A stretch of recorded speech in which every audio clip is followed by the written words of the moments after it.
Go find your basket of fruit and pick out an apple you think looks good. Now, using a sharp cutting knife, carefully cut the apple at a slight diagonal so that it slices right through the center of the apple core. While we're here, let's save 2 of the seeds because we'll be needing them later. Now that we've got our 2 halves, let's take the side that still has the bottom attached and place it face down on a cutting board. We'll need to place 2 butter knives perpendicular with the top and bottom of the apple. Now we can carefully cut down along one side of the apple core until the knife bottoms out on our makeshift spacers, then use the spacers as a guide to gently cut in from the side. When the 2 cuts meet, you'll have an apple wedge that pops right out.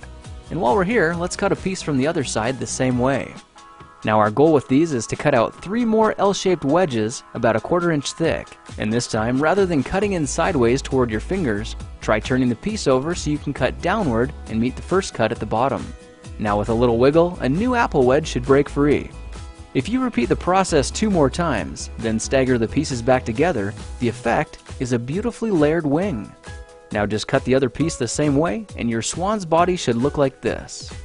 To make a place for the head, all we need to do is carefully cut into the front of the body and gently lift the pieces out to reveal a clean and fairly deep groove.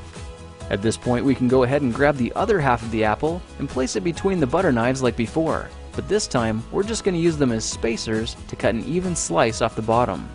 You can see that repeating this process 3 or 4 times gives us a nice variety of shapes and sizes.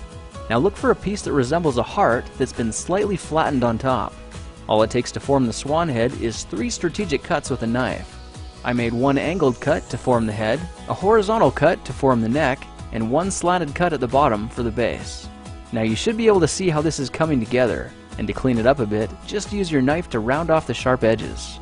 All that's left now is to place the apple seeds where you think the eyes should go, then use the side of a butter knife to press them firmly into position. When both eyes look good, simply drop the neck into place, and you're done. You've just created a beautiful and decorative apple swan.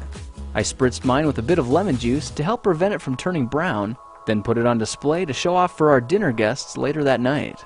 If you try using different apples, you'll get a nice contrast of colors, and every bird will look a little bit different. Well, now you know how to take any ordinary apple and turn it into a decorative and edible apple swan. If you like this project, perhaps you'll like some of my others. Check them out at thekingofrandom.com.